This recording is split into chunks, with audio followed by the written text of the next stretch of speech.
Hello guys, in this video we'll take a look at 3 ways I use in preparing my aloe vera for my hair. 3 ways I use, like how I prepare aloe vera before I apply it on my hair. If you are new to this channel, don't forget to subscribe for more videos and more updates. First of all, I start by washing the aloe vera thoroughly. This is not the only water I used.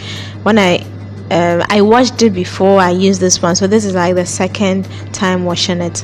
Then afterwards, in the first method, this is the first method I'm showing you. So I cut the thorny edges. You know, the edges are a bit thorny. I'll be blending. It's not really necessary to cut, but I didn't want any of that part in my hair. So I make sure I chopped all nicely so that the blender could be able to blend it well. If you have aloe vera in the house, you can try it. Maybe you have an aloe vera somewhere in the neighbor's garage. Did I say garage? Sorry. In a neighbor's garden or a neighbor's backyard, anything. You can just ask for permission and get some. Or you can get aloe vera in the supermarket. My own, I got it in someone's garden here. But you can also get yours in the supermarket. So after chopping it nicely, I then blend it. Before blending, let me tell you the benefits of aloe vera for the hair. So aloe vera contains something called proteolytic enzymes, which repairs dead skin cells on the scalp. It also acts as a great conditioner and leaves your hair all smooth and shiny. It promotes hair growth, prevents itching on the scalp, reduces dandruff, and conditions your hair. So that is the benefit of aloe vera for your hair. It's, some things, some natural products are there that when no one tells you the use, you just waste them away. In blending, I found it a bit difficult. So I added oil. I added a certain type of oil that I'll be mentioning its function very soon. Very soon. So I added oil to boost the blending process. The oil is sunflower oil. And it's very good. It's very good. Some people only think sunflower oil is used for cooking.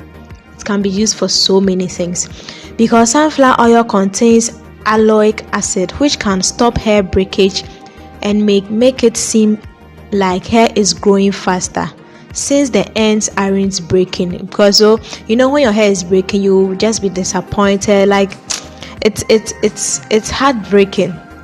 It also has anti-inflammatory properties, which may help calm dandruff and relieve an itchy scalp. Sunflower oil is very good for your hair. So sunflower oil is derived from the seed. Sunflower oil is high in essential fatty acids like phospholipids and ceramides, as well as antioxidants and vitamin E, making it deeply nourishing and soothing to dry skin and scalp. It locks in moisture and keeps hair healthy and strong. So if you have some pure sunflower oil at home and you can apply it in your hair. Don't have doubt. And you can also read on it as well. So sunflower oil is a very transparent and light oil. We all know sunflower oil is very transparent and light. So when I added the blended paste, that is the aloe vera I blended, I make sure I fried it a bit so that the sunflower oil the aloe vera paste will induce into the sunflower oil. You could see that the color is now changing to greenish, like it's a bit greenish instead of being white, like being like a transparent and being a clear oil. You can use any type of oil, not any type, but you can use some like coconut oil. You can use coconut oil, you can use rosemary oil, those oils that are good for the hair. You can use them in addition to the aloe vera, and they are going to boost your hair growth. I'm really working on my hair this time around. I want my hair to grow, so I'm paying much attention to it. If you love something, you need to give it attention. Else you're going to lose it. So after after the thing bends enough, like everything is bent, I'm done with the first part of making oil for my hair. This is the first part that I could make for my hair. I'll do another part that is also good for, like, you can also use that method for your hair. Yes. So I'm still waiting for the thing to burn a little. Yeah, so take a look at it. Instead of it being green, it has changed color. So now we call it aloe vera oil, because most of the the aloe vera has been induced into the oil. Yeah. In my second method, I cut the sides like the first one, cut it nicely, take the thorny part. The second method, I really needed to take the thorny part out. I take the thorny part out of the hair, and then guess what? I remove the gel from the inside. You know, the gel is very important. You can use it as a conditioner. You can leave it in your hair till the next day. It moisturizes your hair. I tried it before, and when I woke up, my hair was so soft.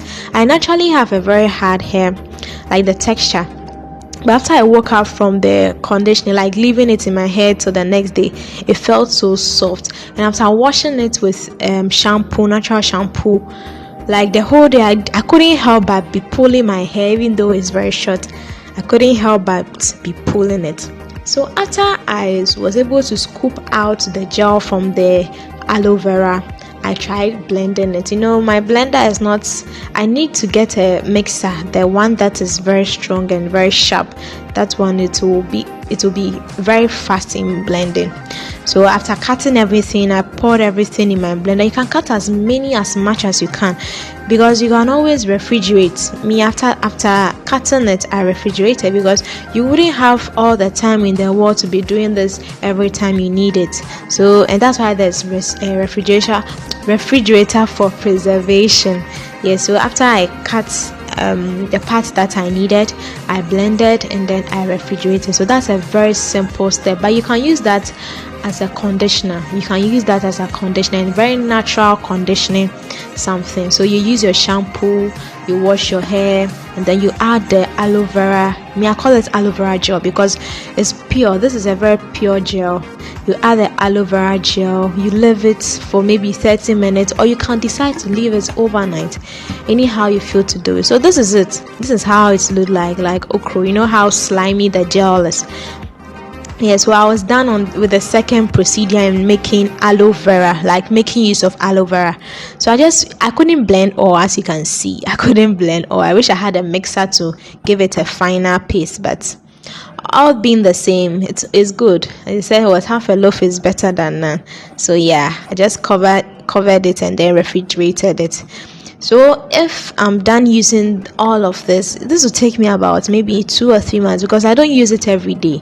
I use like once in a week. So about 2 or 3 months before it finishes, before I go out to my neighbor's garden to get some aloe vera.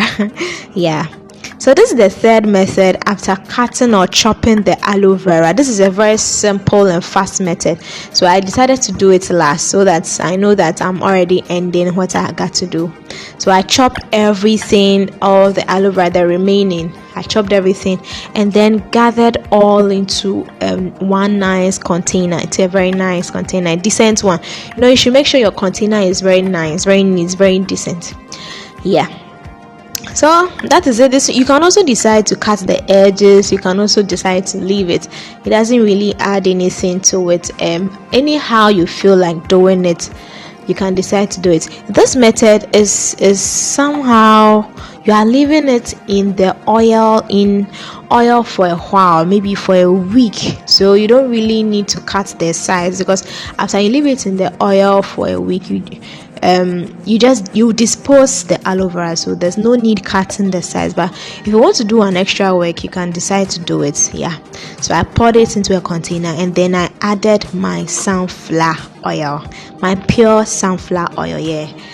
After coconut oil, sunflower oil is just simple for me, because it's the oil I use at home, so I find it convenient getting the same oil for my hair as well. So I pour the sunflower oil into the container till it gets to the part, like it reaches the same line as the aloe vera. I hope you get it. So till it reaches the same line as the aloe vera. By the time you are done with the other two steps, the oil on the fire would be cooled, like it will cool down, and then you just drain or you strain it into a nice container, and then bingo, it's good for your hair. It's good for your hair. You can decide to add essential oil if you wouldn't be so comfortable with the smell. It doesn't really have a strong smell, but you can just decide to add essential oil. So this is what I had, and then I poured it into the container. I'll transfer it into another bottle when I need to use it. So you see the bottle that is like a serum bottle, the one that you can just press the tip and then the oil drops in your scalp. Yeah, so you can do this. Let's see, it's enough for a long time. If you don't feel good about storing it in a cool, dry place, you can just put it in your fridge. I always recommend the fridge because it keeps the things natural, it keeps it in good shape and all that. Yeah, so after draining it, I have oil for my hair, another oil that is I'm waiting for like a week to strain it, and the other conditioner, the aloe vera conditioner. So I can use this as long as a whole year. Yes, that is if I don't distribute it to my friends to try as well. Yeah, I also try doing like you can decide to add the oils to your routines, your wash routines. You can decide to do an oil massage in your scalp. Yeah, since you have a lot, you have it in excess, there are so many good oils you can try your hands on, like avocado oil, rosemary oil, like a lot of oils you can decide to try. So you don't really need to let this stay that long. Yeah, you can give some to your friends, and so that they can help you finish it. Yeah, so that is how I did my 3 steps aloe vera, how you can use aloe vera in. So try it at home. If you are new to this channel, don't forget to subscribe for more videos and more updates. So next time, bye.